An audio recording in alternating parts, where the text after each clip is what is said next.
Welcome, everybody. Emily Morgan here from Delegate Solutions. Today we have the first in our series of client expert chats. And with us, we have James Robert Lay. He's actually been a client of ours for over 2 years now, and he is one of the world's leading digital marketing authors, speakers, and advisors for financial brands. James Robert is based in Houston and just released a new book called Banking on Digital Growth, the Strategic Marketing Manifesto to Transform Financial Brands. He's also the founder and CEO of the Digital Growth Institute, where he's guided more than 500 brands on a mission to simplify digital marketing and sales strategies that empower banks and credit unions to generate 10 times more loans and deposits. So welcome, James. Emily, thank you very much for having me this morning. It's good to see you. You too. Did I miss anything on your intro that you'd like to add? No, you covered it all. Awesome. Well, excuse me, like I mentioned, we've been working together for a couple years now. James works with two of our team members, Amanda and Jen. And to kick us off, we just wanted to talk a little bit about the work that we've done together, and then we'll move into sort of talking through your expert knowledge around digital growth. So to start, can you tell us a little bit about why you came to Delegate, what you were looking for? Oh my gosh. Let's go back 2 years. So I'm in strategic coach with Dan Sullivan. And one of the things that they said in the very first session was, you know, if you don't have someone helping you out, the strategic assistant, by the end of year one, you're not doing it right. And I think it was maybe the second session that I said, okay, I'm just going to listen. I'm going to do what I'm told. I'm going to do what I'm coached. And I started asking for some help. And my advisor recommended you and your team. And at the time, I was going through a lot of transformations. It was really simplifying before multiplying. And so over the years, it's been good to gain a lot of clarity into what the opportunities are going forward, because at the time there was a lot of complexity that I just had to weed through.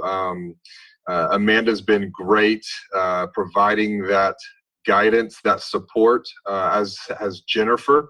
And I know that, for example, like you mentioned, the launch of the recent book, it wouldn't happen if I wasn't being supported by others working in their own unique abilities. Absolutely. So can you share maybe a story or two about the work we've done together and the impact it's had? Well, let's talk cleaning up messes. First and foremost, inbox and time. Time is the great equalizer, and we're all given 24 hours a day, 7 days a week, and it's what we choose to do with that time. So time blocking has been a transformative exercise, transformative experience for me personally, because now my days are extremely structured between my focus days, my buffer days, my free days. They've helped to hold me accountable to those free days, something that my wife has been extremely happy about. And then there's also the systemization of all the processes that we have as well, whether it be client onboarding, client retention. So being able to document that and have repeatable systems and processes is something that I've never had before. Yeah, that is to me the biggest first step in delegation, is to find the repeatables and get those documented so that you can hand them off. I think one of the best examples of that, just the way that I work and having the awareness of my Colby score. So I'm a 9 quick start, but a 2 follow through. I make a lot of messes, and having someone behind me to not let the mess get too overwhelming gives me the ability to make it up, whatever it is that I'm working on, and then have someone make it real, and then have someone there to make it repeat. I wish I had this type of support years ago, because they would have just put me that much further ahead, but I'm grateful for where I'm at today. That's a great quote. I think I'm going to steal that for our posting. Thank you. Awesome. So let's kind of move a little bit into the work that you're doing so we can highlight some of the cool things that you're working on. So everybody's now dealing with a new reality around how business is going to operate. Oh, yeah. And you specifically are focused on financial brands, but like in general, let's kind of talk through, how do you move from a legacy mindset into the new reality? Well, I think, we must address the fears that we have. We're human beings. We don't like change. And even in my recent book, Banking on Digital Growth, the insights I share in there, and it's funny because I've been watching the reviews come in on Amazon, and a few people have said, what you wrote isn't just for financial brands. It's for any business leader today. And we like the cave of comfort. We like the safe, we like the secure. And what has happened with, first and foremost, technology, it's been a forcing function in regards to just how people shop, how people buy, how we work as teams. You're in a very unique situation with Delegate because you're already a remote distributed workforce. So it's been a very positive aspect to have some of these systems and processes in place. But for a lot, being forced to work remotely put them in a state of reaction, and it almost forced them out of the cave of comfort. And that was a little bit scary. Mm-hmm. And so the most important thing is having an awareness of, how am I dealing with all of this change of technology, of the way people shop and buy, regardless of what your vertical is, of the way our workforce is aligned. And then think about, okay, well, what has happened with COVID? That's been a forcing function that has just been an accelerant with everything that was happening pre-COVID with digital and technology. It's now become almost a new world, a new reality. Yeah. So what do you see as some of like the biggest opportunities for brands in the digital world?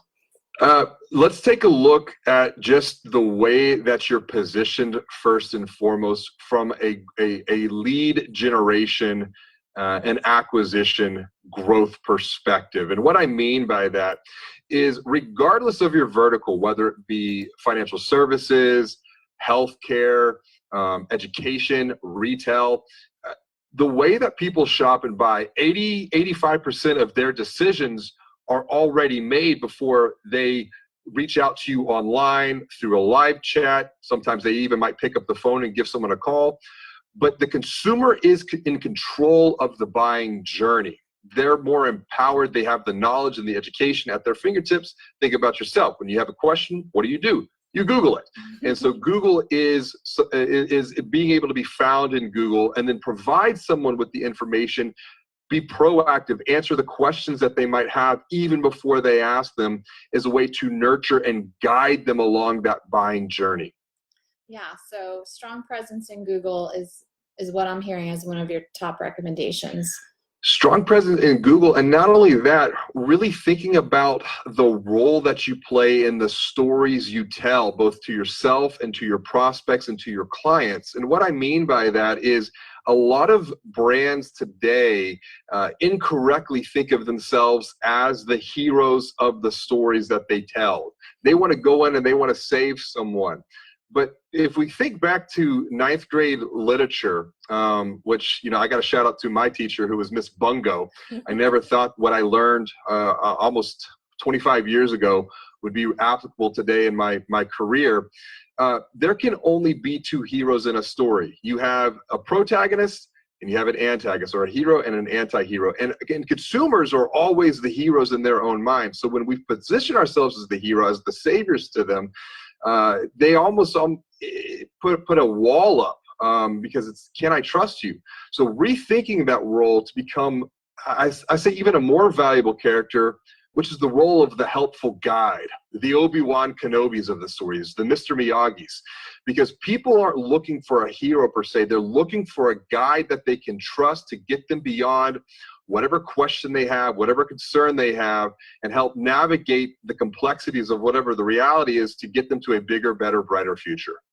Yeah, it's almost like with Strategic Coach, a DOS conversation, really understanding dangers, opportunities, and strengths. And to Dan's, one of his newer books, Who Do You Want to Be a Hero To? Really building everything to serve that particular audience. That's exactly right. And, when we put people at the center of all of our thinking and all of our doing, that's a transformative exercise, because the danger, coming back to DOS, the danger is having too much of a focus on the technology. Here's the thing. Technology is nothing more than the tool, the medium in which we communicate now. And technology I look at it like it's how can we use technology to bring people together for good? There's two sides of the equation. There's the digital experience, and then there's the human experience. And the digital experience can be broken up into three sub. You have your lead experience, your customer experience, and really an untapped opportunity, which is a referral experience, because people still trust people more than they trust brands. And then on the human experience, it's two things. It's help and hope, which is multiplied by empathy. Beautiful. Love it. Yeah, everything I'm hearing from Mark Cuban and all of the entrepreneurial leaders, it's all about focusing on who are you trying to serve? How are you going to be a hero to them? So I think you're spot on with that recommendation. What do you think holds people back from being able to make that transition in a legacy situation? It's fear. It's just, once again, it comes back to basic human nature. It's fear. And there's 4 fears that we've identified after working with more than 520 different financial brands. But once again, these fears, they're spread across any vertical. And it's about, number 1, having awareness of am I experiencing some of this? And if you are, it's okay. But it's fear of the unknown. And what I mean by that is when things change at an exponential pace, like technology was doing, and now COVID has accelerated.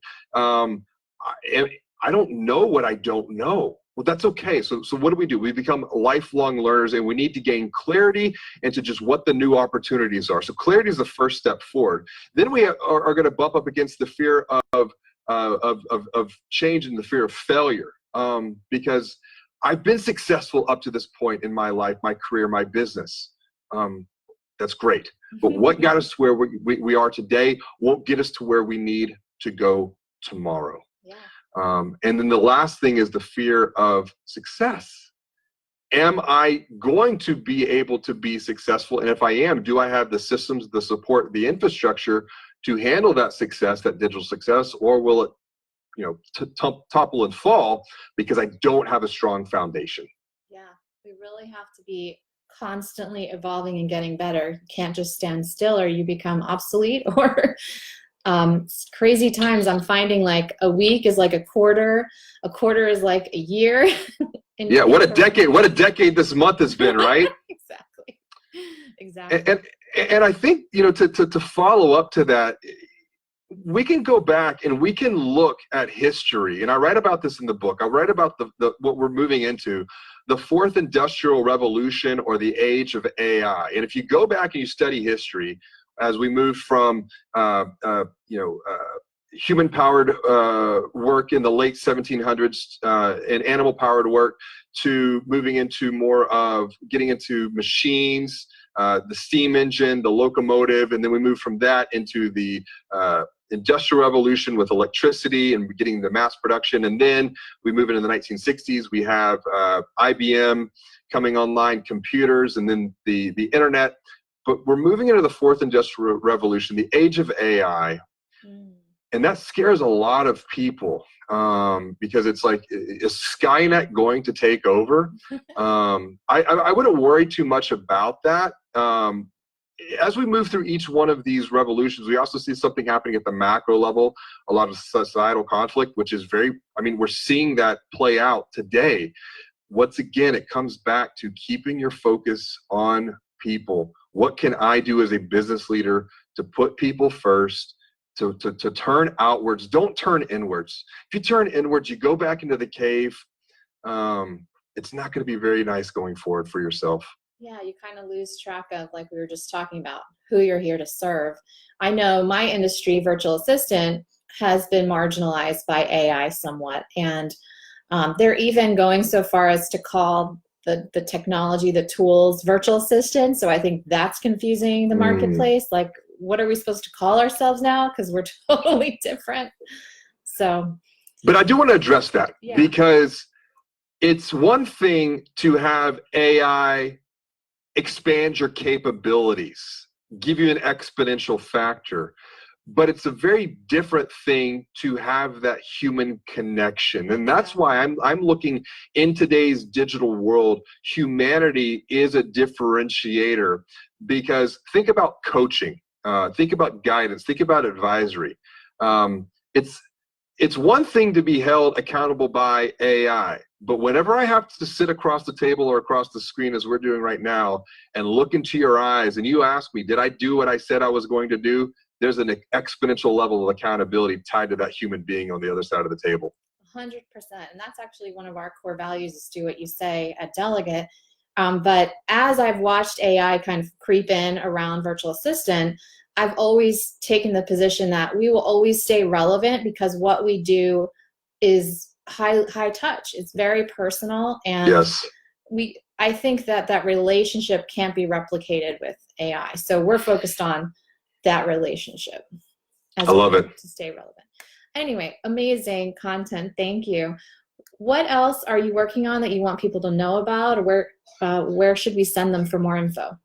I think the best thing, if anyone has questions about just navigating the complexities of this new, what I'll call a post-COVID age of AI world, reach out to me on LinkedIn. You don't have to do this alone. You've got a great team over at Delegate as well that you can also reach out to provide you with support, to provide you with guidance. Once again, it's so easy in times of complexity, in times of confusion and chaos, to turn inwards, to go back into the cave because it's safe. Just don't do that. There's so many people out there who are willing and wanting to help, like I am. I know, like you are, Emily. So just reach out to me on LinkedIn, please. Okay, perfect. And your book, I guess, where can they find your book? Amazon. And it's called Banking on Digital Growth, and it's now available, right, on Amazon? It became a #1 bestseller in 5 categories in 36 hours. That's amazing. Congratulations. It's so awesome. Thank you. Well, thank you for being here. We're honored to support you and your great work, and thank you for taking the time. Thank you, Emily. All right, talk to you soon. Cheers.